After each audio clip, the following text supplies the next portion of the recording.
Okay, at this time I'm going to introduce Cheryl Rose, who is a doctor and a veteran. She's going to introduce James Glisson as our guest speaker.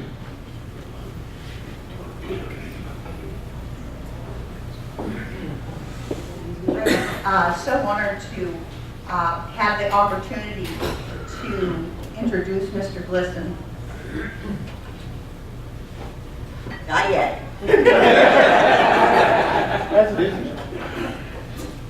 The definition of a hero is someone, an ordinary individual who finds strength and perseverance and endures in spite of overwhelming obstacles. I was the commanding officer or the commander of the VFW Post 49 here in Mobile, and there I would hear lots of stories. I remember one time, one day, I was sitting in my office and Mr. Glisson walked in and he introduced himself. And he told me his story. And I think I was in awe of everything that he was telling me.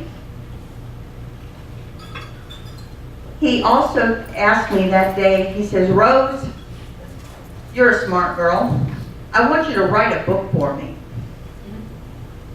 So I've been working on this book for a while, and hopefully we'll have it to a publisher pretty soon. He is an accomplished contractor and has been in construction in Mobile for many, many years. And he has a really nice family.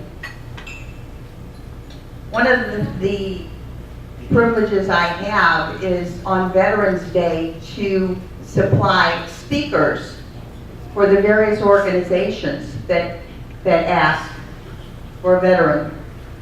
And I asked Mr. Glisson if he would be the speaker at Phillips Middle School, and he consented. And I later found out that while he did have a really tough audience of 12 to 14-year-olds and quite a few adults, but he got a standing ovation from these 12 to 14-year-olds when he talked about his service. And he's such an amazing example of someone that has overcome obstacles. He's originally from Florida, and his father was half Indian. And he raised him much in the same way as the old Johnny Cash song, "A Boy Named Sue." And he was made to fend for himself. Now, being a psychologist, one of the things that I looked at when I was writing his stories was that he was only 17 years old when he went into the Navy. And he had really had a really hard time in his home life and was made to work at a very young age. And the only time that he was allowed to go to school was the days that rained, because working on a farm can't do a whole lot when it's raining. And so as a result, he didn't get a whole lot of schooling. Yet he was able to overcome that obstacle. But he does have a wonderful story to tell, and I hope you'll give him all your attention. Now, one of his son is over here by this camera, and we're going to be showing also pictures of his time in the Navy. And they're not in any particular order, but as he tells the story, I think you can see a lot of what he's talking about in these pictures. And I think they're on a loop, right? Is it on a loop? We'll loop it. Okay. And after he's done, if you have any questions, I'm sure he'd be glad to answer them. So please join me in welcoming Mr. Glisson.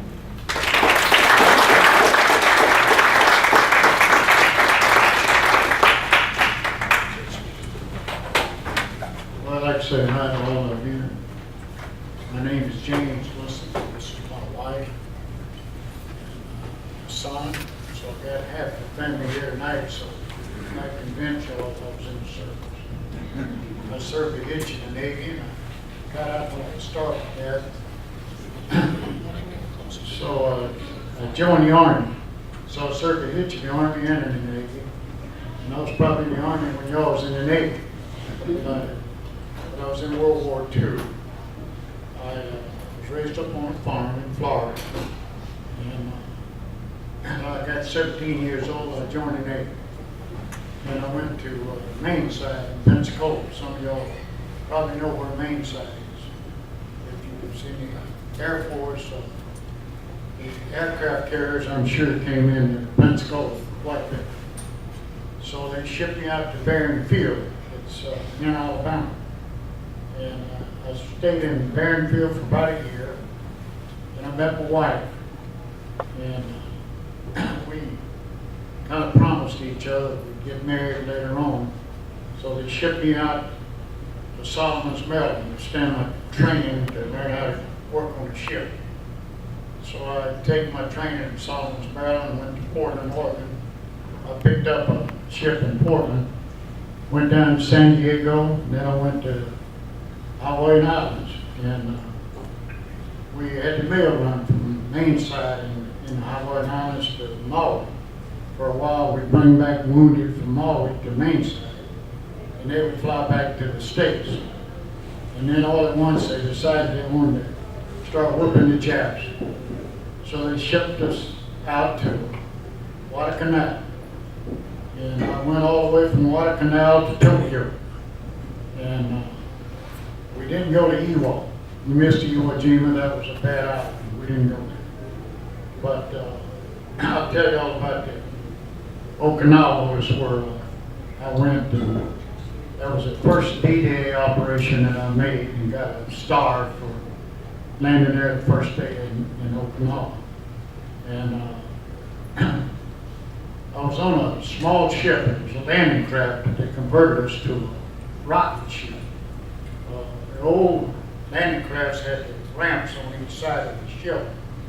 And mine had a ramp in the center, like an LST. You know, the LSTs had a ramp that came out to the front. The gable would open up, and the troops would walk down that ramp from the center of the ship. Well, that's the way that ship of mine was, except it was smaller than the LST.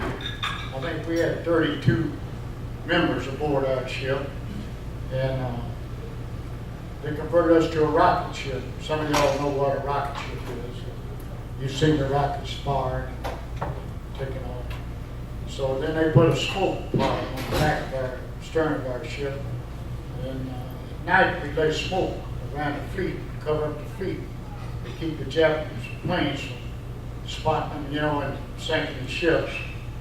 But you know, if the wind blows, blow the smoke in a strip, so the Japs could see the ships. You know, the smoke would go in strips, and they kept those planes coming regular at Okinawa. And daytime we'd fire rockets. We'd run in a circle, 30-some ships in a circle, and we'd fire rockets onto the Japs, you know, in Okinawa. In Naha, the city of Naha, we landed just to the north of it, and then there was an island, you know, at Okinawa, a little north of that, and they had a kind of, I don't know what you call it, but a water out where the ships would sit there. Especially GC-13 was a communication ship for the Army and Navy, and it hid itself back in, you know, from the island. And we would go there at night and cover up all those ships with smoke. so they couldn't sink those ships. And they came out with this new jet that was on top of the engine the Germans gave them. They can fly pretty fast. If you turn real fast, you might keep up with the plane with your eyes, let alone the guns, because they was kind of old-fashioned, you know, and I'm glad they didn't have many of them. And I saw quite a bit of action there. And one morning early, the Japs was attacking from the land and the sea and the air. And they landed that afternoon, just about sundown, they landed a whole bunch of Japs in the water. They had a reed they could swim. There were reeds stuck about the water. They could swim underwater for a long time. So they swam all night. And they got there just about sunup the next morning. And we took Higgins boats. I guess y'all still got Higgins boats from y'all's. And they went around and they'd shoot them because the water was clear, you know, and you could see the Japs swimming in the water, and they have a reed sticking up out of the water. You could tell where it was, so they were shooting, you know. And one Jap plane came in, and there was a Dutch ship there. And this Jap plane come in and hit that Dutch ship, and it had a 5-inch cannon in the bow of the ship. And that Jap plane swept it off like it took a broom, swept it off, you know. And the Dutch, before they left, they went down and picked up that plane and set it back on the ship, had that 5-inch gun, and carried it with them when they left. So I thought that was amazing, you know. And then the Jap plane was circling around, and the admiral ordered everybody to cease fire. You know, we couldn't fire because the planes was flying just above the ships. And if we would have fired, we would have shot other ships, you know. So we couldn't fire. Well, this one Jap plane, he circled around real low and slow, and he came right over us. Well, you know, you got to use a little common sense, I thought, you know. So when he got over me, I knew why they ceased fire, because you couldn't fire if you hit other ships, you know, with your gun. So the plane got over me, and he picked out GC-13, was about the size of the battleship Alabama, and he turned on sink that GC-13, and when he turned, he was right over me, so I shot the plane down. I thought I ought to be a hero. I just shot at a jet plane. Well, one leg got short of the other. They got me to see the britches and took me off the gun because I disobeyed. I shot the plane down, and I was ordered to cease fire. But the skipper, he was real nice fellow. He said, it ain't gonna bother you, but I got a court-martial you because the admiral ordered me to. And I really saved his hide by shooting down the plane because he had picked him out to sink. And about 45 guys jumped off of that GC-13 and went into the water. They gave him general court-martial. Well, my captain only gave me a captain's mask, and my ship was kind of small and had a hatch hole over the prison. So when my buddies would walk by, I'd have to dodge and miss a big chunk of bologna or a chunk of cheese to go with that bread and water I was supposed to. Well, you know how it is, we look out for each other.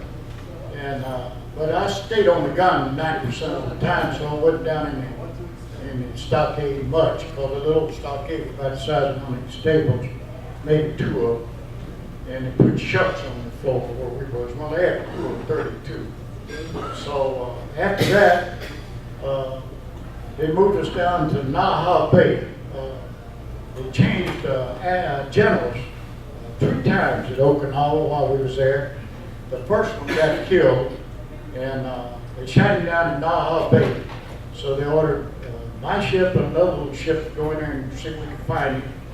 Well, the Japs let us in Naha Bay. If y'all was ever at Okinawa, you know it's a big bay, almost like Chicago, but it's real narrow where your ships go in. Well, they let us in all right, but after we got in the bay, they moved up on each side, and there wasn't no way to get out of there. So we was running in a circle out there, and they were shooting at us, you know. And so the battleship Alabama, I don't know, some of y'all said y'all have seen that. Well, the battleship Alabama and 2 destroyers moved up and shot us out. Well, the battleship Alabama, when he pulled up, he turned sideways. And when he opened fire, it looked like a black cloud just sit out over that ship. And you You couldn't see it no more. But you could see them Japs, the ground was crawling where they was, and they even used those 16-inch guns on them. And those two little destroyers, I don't know if y'all's garbage truck works like ours. They had two destroyers. They'd run up there, and when they open all that fire, they'd back out and they'd go, whoop, whoop, whoop, whoop, whoop. Backing up, and they'd reload, come back and unload. Well, in a few minutes, we'd come out of that bay wide open. They didn't find the general. They shot him down in the plane. And we don't know what happened to him. That was the first general of all. And we came out. It wasn't a Jap fired at us. He was right. So we come out wide open. And we got out of that one. Well, then later on, we was still laying smoke, you know, at night to cover up the fleet, to keep the Jap planes from firing and sinking them. And then in the daytime, we would fire rockets for the Marines and the Army. So we got around to the south part of the island, and it was Hill 89. I don't know if y'all been to Okinawa and know about it. They named the hill there. It's all caves, and the Japs had fought, the Marines pushed them up to these caves. They couldn't push them no further because it was all in the caves. You know, there wasn't all Army guys. Some of them were civilians. There was even women and kids in those caves too, you know, but it was all starting. But the general, they had changed generals again. The one took over Okinawa. Excuse me. He didn't, somehow or another, he got tangled up. I don't know, I was in the Navy, I wasn't in the Army. But they got rid of him and they got another general in charge here. And they put us to patrolling along those caves on the south side of Okinawa. And the Marines and the Army couldn't move forward because the Japs was in these caves and they couldn't get them out. And they killed so many Americans. They looked like they mowed the wheat, you know, dead bodies. And they fought there for, I don't know, a week or two. And they might have moved 100 feet forward, you know. And the dead was just everywhere. Americans, you knew. I guess we're not cowards, you know. The thing like they got shot in the front, but most of them looked like they'd fall on their back. You'd swell up from the back, you know, your hands stick straight out.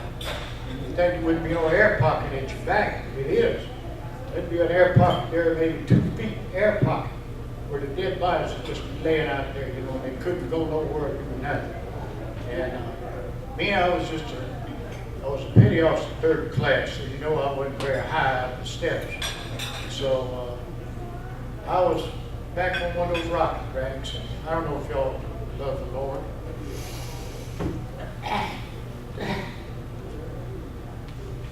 But I do.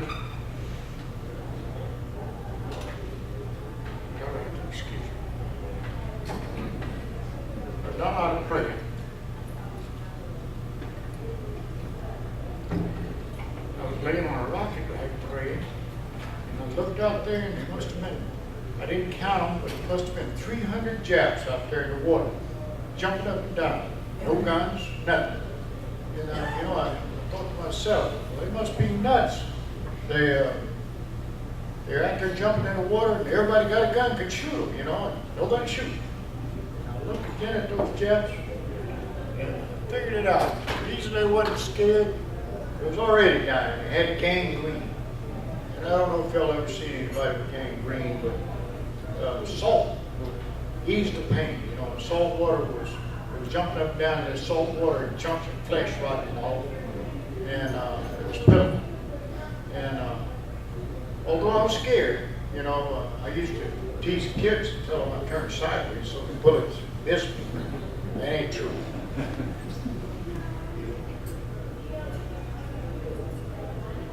But, I waved at these Japs. The guy looked at me and he waved back. And I said, swim out here, you know. Our little ship was running along there to keep the subs from bringing in supplies or picking up Japs, you know, from the shore. And the Japs and me, and I went like that, and 3 of them started swimming towards the ship. You know, and our ship was a little ship. We only had a crew of, I think it was 32 to 35. You know, it was our crew. And So he started swimming towards my ship. Well, 3 of them did. And I ran up and the engineering officer was on duty that day. I ran up and told him, I said, if you'll stop the ship, I want to take some prisoners. And he said, are you nuts? I said, no, sir. I know what I'm doing. He said, all right. So he stopped the ship.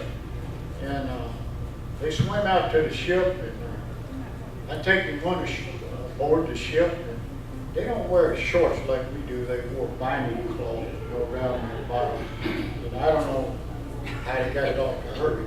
But when I took the first one, had a big thing and looked like the Germans and the Japs were good friends. And it looked like a big hand grenade rolled up in that binding cloth. And I took my knife and cut it. And I was afraid I was going to get blown up. And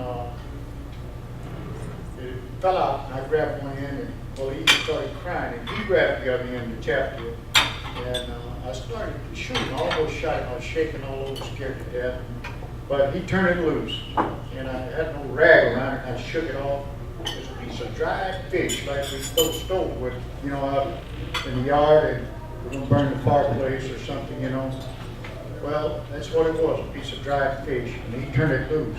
And I took him on the board, and he started crying because he was hungry. He only weighed about 80 pounds, So I asked one of the guys that worked for me, I said, let me make him a cheese sandwich right quick. And I took the other Jap aboard. Well, if you go along the shore of the ocean, you know how the water pushes ship ashore all the time? Well, it had pushed our ship almost ashore. We only took 4 foot of water. It was a flat bottom ship, It was a landing craft. That's what it was when it was built in Portland, Oregon.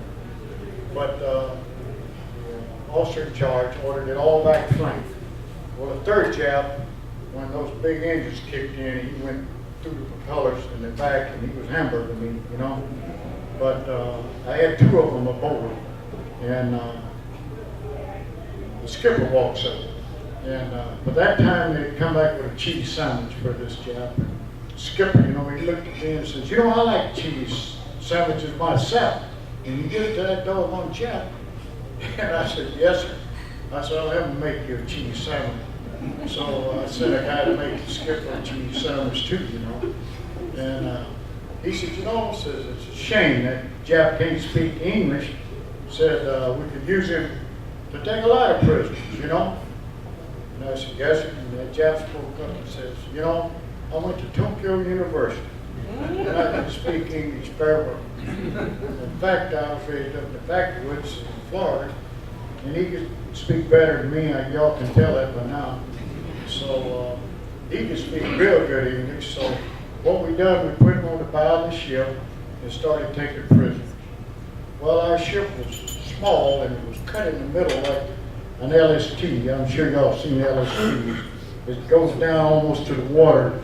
And on each side, makes a little notch out on the side of the ship. Well, we started taking prisoners aboard that ship. And we must have put, I don't know, I think it said something like 7,000 we took on aboard. We taken prisoners on one side of the ship, and we transferred them over to ducks. And y'all have probably seen marine ducks that you go in the water and land too, It's like a Jeep almost, and it runs with a track and runs on water or land. And they would pull these, the Marines would pull these ducks upside of us on one side, and we take the prisoners on the other side and transfer them over to the ducks. So we took about something like 7,000, I think. Don't quote me exact on the figure, but I think it was 7,000. But we got scared because there was only a crew of 32, aboard our ship. And it wouldn't take long to take a few aboard native side to ride, put us out in the water, So we got scared, but we asked the general to cease fire on the Japs and asked them to cease fire while we took the prisoners. We'd done that before we took any prisoners, because we got this Jap to speak to the Japs. And my skippers, he talked to the general, he got him to stop and cease fire. That went on for 3 days. We quit taking them aboard our ship, so we started taking them you know, a board for the, I mean, not a board, we get them to surrender to the Army and the Marines. And we got pictures here. My son, I guess, is going to show you. This is the first 2 Japs that I took prisoners here that he's showing you a picture of now.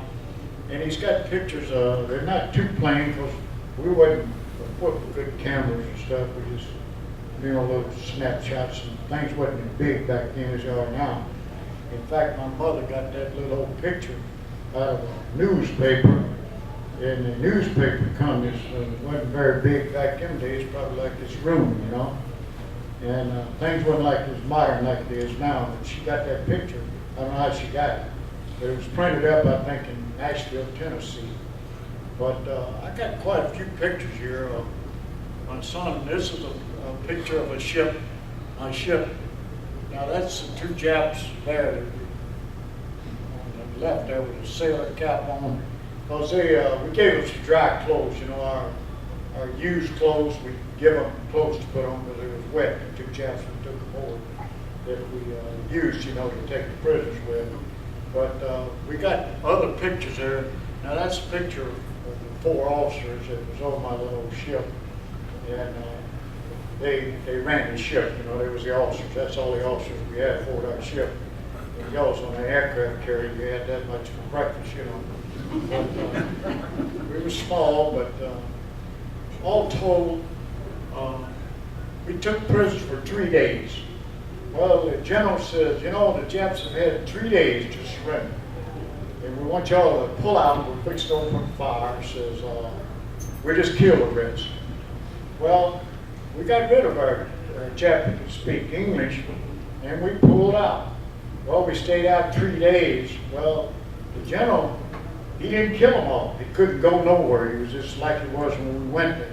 He had maybe gained 100 feet at Okinawa. And the dead looked like he mowed the wheel again. You couldn't bear the dead because they would shoot you if you got when you could see, you know. So he asked us to come back in there. And we told him, well, we come back in there, but we got rid of the jacket. We can speak English, you know. And so he said, well, I'll furnish you an interpreter. So he sent us some interpreters. And some of his pictures I gave that one that's in the newspaper to one of the interpreters. And, you know, I don't know if it was like that in Korea, but I like to got killed over a little piece of parachute off of a Jap. They were so, you know, everybody wanted something to show their family they'd done something in the war. And, you know, anything, just bring it home to show something that you was in the war. And I got it. I jumped overboard where we had shot down the Jap, or somebody shot him down. At night, it looked like the stars from heaven would fall with so many bullets. You know, when you fired an airplane with all those guns, the fleet would fire, it looked like the stars from heaven would fall and would light up the whole earth, you know. And I don't know who shot the Jap down. He only had one arm, no head, but he had a parachute hung to him. And we pulled him in, and before I got back in there, I like to got drowned. But they threw me a heaving line. Y'all know what a heaving line is. And I caught that thing and held to it till they pulled me aboard. But they had done cut it up, and I just looked at a piece of that parachute and almost got my head cut off. But they didn't want you to touch the chair. Their, what do you call it? Anyhow, whatever they gather up, you know, from the Japs. So, but we went back to, after the 3rd day, we went back and started capturing Japs again with the interpreters. And we stayed there 3 days. Well, at the end of the 3 days, we had captured something like 80,000 Japs. I've got a lot of pictures. I know y'all been looking at them here. That's a picture of my little ship. My son's flashing them along because we didn't have any rotation in pictures of the Japs we captured. But one picture there, that's a picture of me when I was young. It wasn't so ugly. My wife, you know. And that's different pictures. That's a couple of my brothers. You can tell that Steve joined the Navy. I guess he was 12 years old. I was about 17 myself. But we thought it was our duty to fight the Japs, you know, after they bombed Pearl Harbor. So that's 2 of my friends. And I think we got one picture of me when I was in the Army in there. I hadn't got up there yet. We went on into the Army.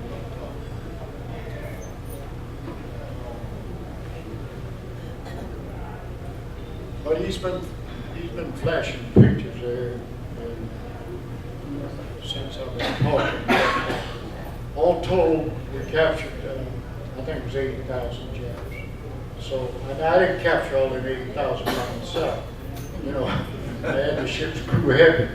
So, but it was only 32, so we could divide them out. Each one of us had a half of them, you know.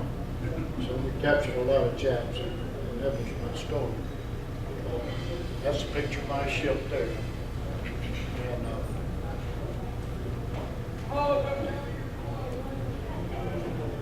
that's a picture of a Russian ship. The Japs, when they was fighting the Russians, they had two ships there. When we got to Tokyo, we went into Tokyo, and that was one of the ships they had on display there, whatever you call it, in the fairgrounds or whatever. But there's two of them, a battleship. That was taken to San Diego. You know how it is, a drunken sailor, you know, I was out drinking. And that's a picture of me swapping with some civilian. I had his cap on. We was taking pictures in San Diego. That's a Marine that me and him was, you know, when you go on past. That's a friend of mine from Bayonne, New Jersey. Hey, Murphy. He and I were real good friends. He was from Bayonne, New Jersey. He was a signalman. That's a signalman. He was from New York, I think. Yeah. That's my picture there. I looked at half Peter's in there. And I thought the picture would come up where I could show you where the Japs lined up, hundreds, you know, along the coast. There was all the Japs was in caves, and there was no way to get them out of those caves. You know, they was in there, and they'd holler out every now and then, some another American, we were hungry, you know. So they'd fry you up and make hamburgers out of it, I guess, if you come in. I didn't go in, but I could hear them, you know, because we were right at the coast.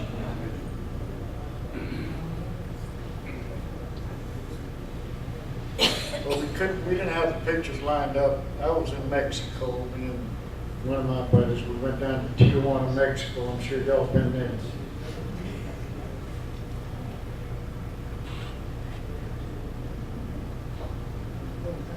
We like to take pictures of how tough he was, you know, but really he wasn't so tough, you know. They say you don't get scared, but you wore two helmets. I remember I got so scared. One, my hair picked up both helmets. On my helmet, it goes like that, you know. So you get pretty scared when you get shot at, you know, especially when we got shot at constantly, you know. And so I fought all the way from Guadalcanal to Tokyo. I went to Yokohama, in Tokyo. And then I came back and we landed at Saipan. Saipan, I caught an old bomber that was all shot up and went to Guam. And they kicked me off in Guam because I wasn't an officer. You know, the officers had top priority. Of course, I was kind of glad to get off because that old bomber had so many bullet holes in it. It was made out of somebody's barn tin, you know, and it was rattling. So they kicked me off at the Army base there in Guam. And I picked up an aircraft carrier, but I got to where I'm forgetful. And I can't figure out what aircraft carrier it was. But I knew they was going to put me to work there. I was a cook. So I went to the PX and bought me a whole bosom full of candy. I figured out how to keep from working so hard on that aircraft carrier because it was loaded with troops. Well, they went there and found me in a dark corner to eat candy bars. Carried me down there and put me to work. In fact, they got down there, they had a boatswain that got in charge of the mess hall. And he had the cooks there frying hamburgers with mustard in it. And he was crying like I was a while ago, a little worse. And the eye's about to go out. And they brought me in there, the commissary officer says, I've got you another man here. And he says, he was eating a hamburger about the size of his desk, about it, I think. But he says, get over here and fight him hamburger. And I said, no, I ain't gonna do it. I'll take the court martial now. And the commissary officer says, what do you mean? And I said, well, sir, them guys is frying him hamburgers with mustard in them. They're gonna be blind in a little while. You're gonna have to lead them back to the barracks, you know. And on top of the aircraft carrier was a line of troops all the way around the landing, up top, you know, and down through the hatch, all the way down to the mess hall. And he had one little line he was feeding the troops, you know. And he might have got finished with them the next day, you know. And you know how the salt water, when you're out at sea, the salt water will make you real thirsty and hungry, you know. And they hadn't had no water, no food all day. And so I said, you got a bosun mate running this, sir. He don't know what he's doing. In fact, them guys are going to ride directly because they're real thirsty and hungry. And he says, what do you mean? I said, well, sir, they got to be fed, you know. You got to have somebody who knows how to feed these troops, you know, by the groups. And he asked the guy, you're a bosun mate? He goes, and I said, yes, sir, he's a bosun mate. And I said, he's afraid he's going to take that hamburger away from him. So he said, you're a bosun mate? And he said, yes, sir. And he looked at me and said, well, I know you ain't a bosun mate because I had a hard enough job finding you. So I'm putting you in charge. So what I've done, I made coffee in big vats, you know.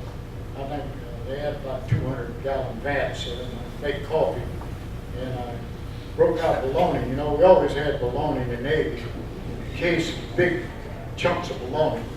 So I put 2 guys slicing bologna and sliced it about a ½ inch thick. We always had bread in the Navy, you know, icebox. So they broke out the bread and I gave them 2 slices of the bologna and 2 slices of bread, 1 slice of bologna. And we had pork and beans, you know, always in the gallon cans, as y'all know. So I had a couple of guys loading and I had 4 lines of running these guys to their feet. Bologna, pork and beans, and 2 slices of bread. And they was calling me everything except a Sunday school teacher. Waiting all day to get a cup of coffee, 2 slices of bread, and a slice of bologna, and a big spoon of pork and beans. But I had 4 lines, and they was going just as fast as I could run them through there. So I could always tell the cook because he was white. The bosun mates and all the rest of them was dark plate because they got the sunshine, you know. And the cook, he never got to see the sunlight, so he was always white. So I started, you know, 2 lines, crews of people that knew how to run mess halls, you know. So everything was taken care of from then on. But it took us 17 days to come from Guam to San Francisco. And even after I got to San Francisco, to get to Florida, it took me 7 days to come through that snow and ice. I had an old steam engine train, and that's what we rode, and the snow was higher than the train coming from San Francisco to Florida. We got to Florida, they had blackouts, and you know, they had no lights in town. The little old town I was in probably only had a couple of lights anyhow. So there's 2 things hit the, we rode a train back then. It was a dock. It was me and my duffel bag was the only thing got unloaded there. And it had been raining in Florida, and I had to weigh water. My folks lived about 5 miles from a little old town in the woods. And it rained so much in Florida, water had covered the dirt roads. And the only way I could tell where to follow the road was looking through the trees and tell the way the dirt road went. And you hit a mud hole and you go a little bit underwater. And you could hear the gators and frogs holler. And I said, you know, it's a shame. I went all through the war, and I come home with some hungry gator eating me. But I made it home, but I got new money. And my wife, she came down to Florida, we got married. So after that, I picked up a sub chaser in Miami. They'd been laying low during the war, and so we stayed in Miami for a while. They stationed me for a week or 2 in the Everglades Hotel in Miami. And I picked up this sub chaser down there. It was a nice size ship. And then we went to Solomon's, Maryland, and I got discharged from the Navy. So I came back to Mobile and lived. And we raised 5 kids, and that's our baby. And he's a doctor, and he was in the Navy. He was a lieutenant commander in the Navy, and I was petty officer, third. I told you all my story, and I hope some of you enjoy it. But it's all true, and my son has been flashing the pictures here that show you part of it. It's just not in rotation. But I thank you all for listening.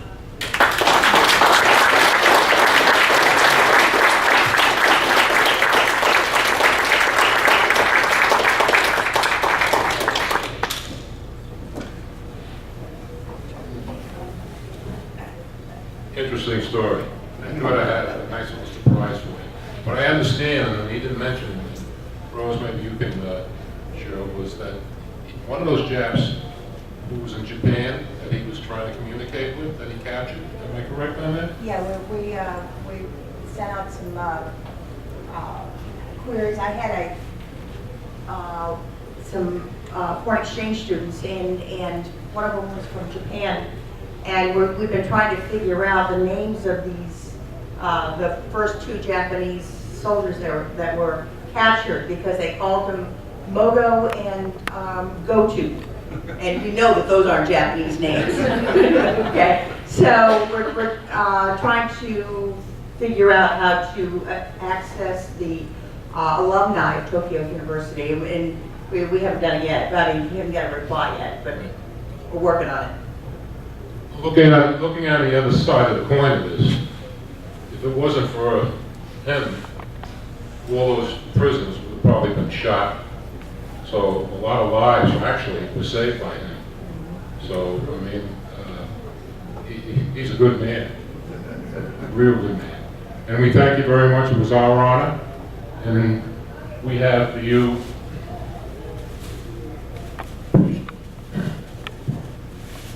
a hat for you with a pen that you can wear this hat once in a while.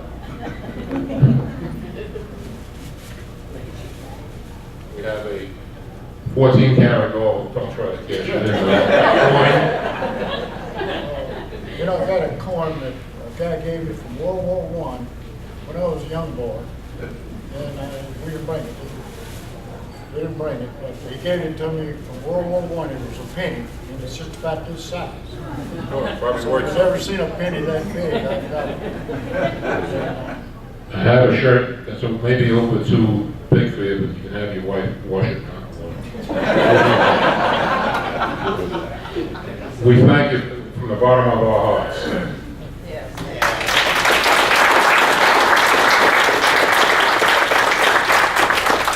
I think we're going to be ready for the raffle. And Paul, we want to thank you, Paul, for coming.